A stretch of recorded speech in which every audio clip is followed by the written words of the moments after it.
démographie pourrait ne pas être un problème si notre modèle social était financé d'une autre façon, notamment par l'impôt. Parce qu'en fait, aujourd'hui, la particularité du modèle social français, et c'est tout à fait la force de ce qui a été fait, comme vous l'avez dit, après la Libération, c'est de financer le modèle social par le travail.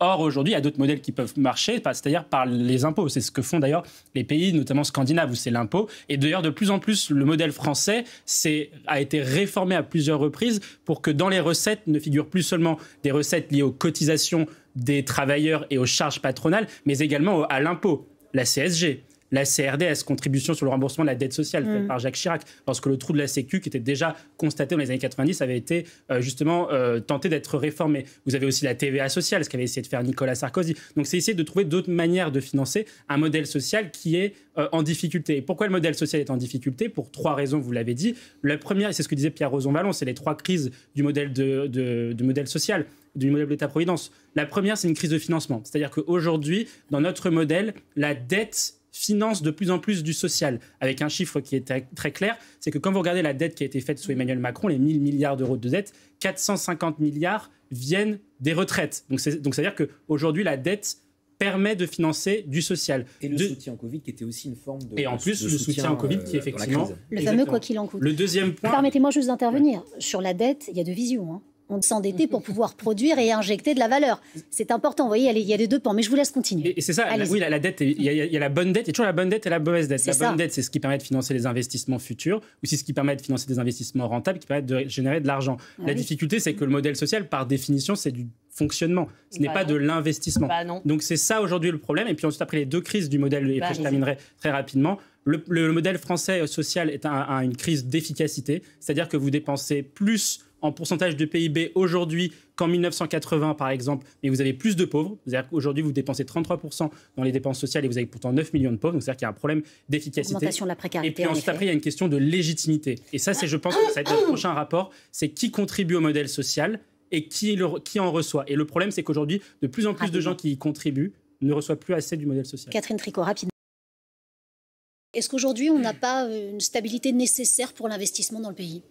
Oui, je ne suis pas tout à fait d'accord avec ce qui vient d'être dit. Je pense qu'aujourd'hui, c'est difficile dans le cadre de la situation politique. C'est-à-dire que vraiment, depuis la dissolution et l'ingouvernabilité du pays, on est véritablement devenu un des pays les plus ingouvernables par rapport aux autres pays européens. Et on a du coup bradé un des atouts finalement de la politique d'Emmanuel Macron entre 2017, en gros sur son premier quinquennat, notamment entre 2017 jusqu'à la crise sanitaire, qui était véritablement le changement du cadre fiscal et du cadre un peu normatif d'une certaine façon, et qui avait donné à la France un niveau d'attractivité qui était l'un des plus importants depuis les années 80-90. On se souvient notamment du baromètre EY qui documente à chaque année le niveau, les places, l'attractivité de chaque pays là. Le Brexit ayant justement nui à l'attractivité du Royaume-Uni, l'Allemagne étant embourbée dans une crise économique et une crise énergétique, la France était devenue, entre 2017 et 2019, l'un des pays les plus attractifs pour les entreprises. Le problème étant, et donc ça avait permis quand même de réduire d'une certaine façon le chômage, puisque le taux de chômage à la fin du premier quinquennat d'Emmanuel Macron était retombé au-dessous de 7%,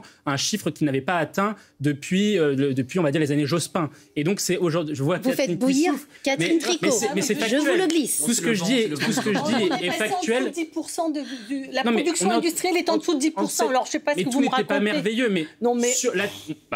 Vous ne pouvez pas contester le fait que on est en dessous tous les indicateurs montraient production industrielle en dessous de 10%, on n'a jamais eu autant de pauvres en France. Enfin, écoutez, et les inégalités n'ont jamais été aussi fortes. La plus importante. Écoutez, regardez les choses avec votre loupe comme ça. Mais bien sûr que non. Ensuite, il y avait eu pour la première fois un frémissement. Vous parlez de production industrielle. Je suis d'accord avec vous, il y a eu une désindustrialisation depuis les années 80. On a perdu 2 millions d'emplois industriels. Mais ça s'accélère. Mais sous le premier quinquennat d'Emmanuel Macron, c'est à ce moment-là qu'on a recréé un petit peu d'emplois industriels. Ensuite, après, on peut dire que ce n'est pas suffisant. Moi, je pense que ce n'est pas vrai. C'est pas suffisant. Mais on a recréé un peu. Ce n'est pas vrai. On a perdu plus qu'on a gagné. Est-ce que Stéphane Vernet va faire le juge de paix? Vous allez pouvoir nous dire, c'est pas la meilleure position, mais très globalement et concrètement, qu'est-ce que vous nous dites? Je vais faire hurler Catherine, mais je suis d'accord avec Mathieu Hoc. La réalité, c'est qu'il y a eu une attractivité très forte qui a été servie par une politique qui était une politique pro-entreprise. Par contre, il n'y a pas eu le ruissellement escompté, ça c'est pas vrai, et que du coup